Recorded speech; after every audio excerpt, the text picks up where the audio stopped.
Several of those detectives that are standing here with us include Detective Cliff Mogg, the lead detective on this case. He is now retired.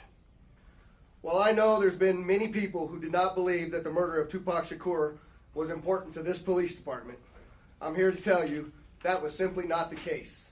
It was not the case back then, and it is not the case today. Our goal at LVMPD has always been to hold those accountable and responsible for Tupac's violent murder accountable. Just like we do for every homicide victim in our city.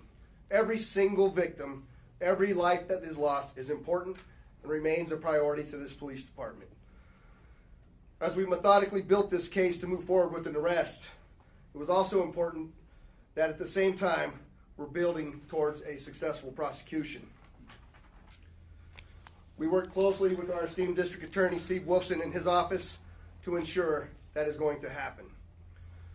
Mr. Davis's own words reinvigorated our case in 2018. I'm going to give you some of those details, and I'm going to introduce to you our homicide lieutenant, Jason Johansson, and he will provide you many of the details on how we got here today.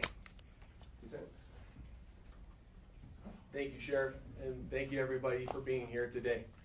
My name is Jason Johansson, and I'm the homicide lieutenant with the Las Vegas Metropolitan Police Department. And my goal here today is to walk you through our investigation and what led us to the indictment of Duane Davis, also known as Keffe D, for the murder of Tupac Shakur. This case has been reviewed by our homicide team and homicide detectives for over 2.5 decades. And ultimately, our persistence in this investigation has paid off. Let me walk you through a timeline of events that as we know them right now. Prior to September 7th of 1996, as we all know, Tupac Shakur was an artist who was signed with Death Row Records. And that Death Row Records and its CEO, Marion Suge Knight, were closely affiliated with the Mob Piru criminal street gangs, and that they had an ongoing feud with the Southside Compton Crips. Duane Davis was the leader and shot caller of the Southside Compton Crips. And both of these gangs operated out of the Southern California area of Compton. On the night of September 7th of 1996, Tupac Shakur, along with Suge Knight, and members of their entourage, which include members of Mob Piru, came to Vegas to attend the Mike Tyson fight at the MGM Grand Garden Arena. Members of the Southside Compton Crips, which included Duane Davis, along with his nephew, Orlando Anderson, were also in attendance at the same event. As both were leaving the fight, members of Death Row Records spotted Orlando Anderson near an elevator bank inside the MGM, and at that time they began to kick and punch him near that elevator bank. I will now show you hotel security footage, as many of you have already seen, related to this incident. And on this incident, you will see Tupac Shakur, who's wearing a shiny satiny shirt, along with Marion Suge Knight, who's a large man in a brown suit, punching and kicking Orlando Anderson. Following this incident, you'll see hotel security intervene, and then they will leave the area of the fight.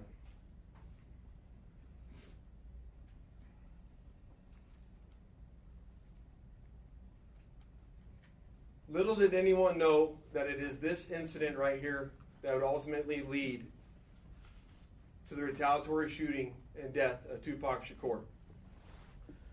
Following this incident, Tupac and Suge Knight both left the MGM to make their way to a post-fight party, which was to occur at a local nightclub. At the same time, word had spread amongst members of the Southside Compton Crips of what had occurred inside the MGM. And then that's when Duane Davis began to devise a plan to obtain a firearm and retaliate against Suge Knight and Mr. Shakur for what occurred inside the hotel against Mr. Anderson. After Davis obtained a gun, he entered into a white Cadillac along with Terrence Brown, DeAndre Smith, and Orlando Anderson. Based on our investigation, this is where we know they were seated. At some point in time, As they were in the white Cadillac, Mr. Davis took the gun that he had obtained and provided it to the passengers in the rear seat of the vehicle. As they were driving west on Flamingo Road near Koval, they had located the black BMW, which was driven by Suge Knight, and in the passenger seat was Tupac Shakur. And as they turned around, they pulled up near the passenger side of that vehicle and immediately began shooting at Mr. Knight and Mr. Shakur. Following that shooting, the white Cadillac fled the area southbound on Koval, and after our officers arrived on scene, Tupac was later transported to the University Medical Center, where he was treated medically and died approximately 6 days later on September 13th.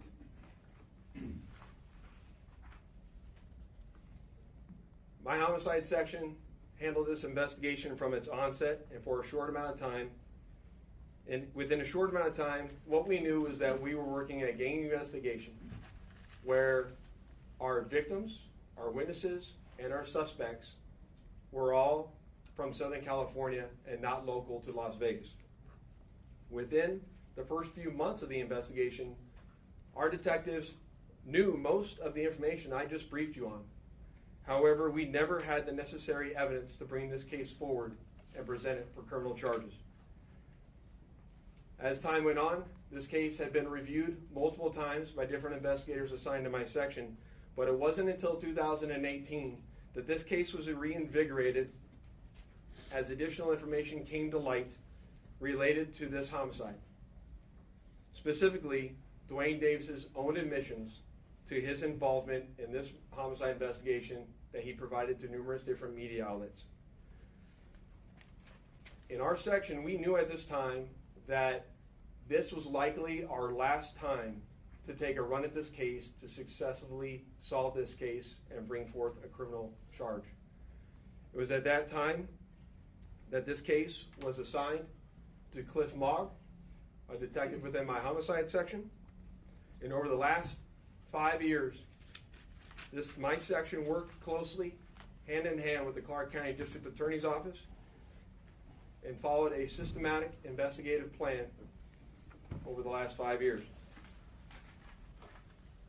We've conducted countless interviews and corroborated numerous facts that were not only consistent with the crime scene on the night of the incident, but also corroborated and were consistent with the sequence of events that night.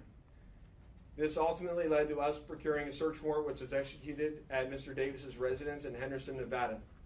And following the execution of that search warrant, in close coordination with the District Attorney's Office, this case was presented to the grand jury, which ultimately led to Davis being indicted on charges of murder. Before I hand it off to the District Attorney's Office, I would be remiss if I didn't thank Detective Mogg and all the other detectives that were not only assigned this case and reviewed this case, but all the other detectives from other agencies that assisted us in this investigation. They know who they are, and thank you very much for all the assistance you provided. It does not go unnoticed. And lastly, one of the most important things, in my opinion, is that we need to make this be a reminder that the charge of murder does not have a statute of limitations. This agency has been and is invested in solving our cold case homicides so that we can bring closure to those families and justice for those victims of homicide. And with that, I will turn it over to the Clark County District Attorney.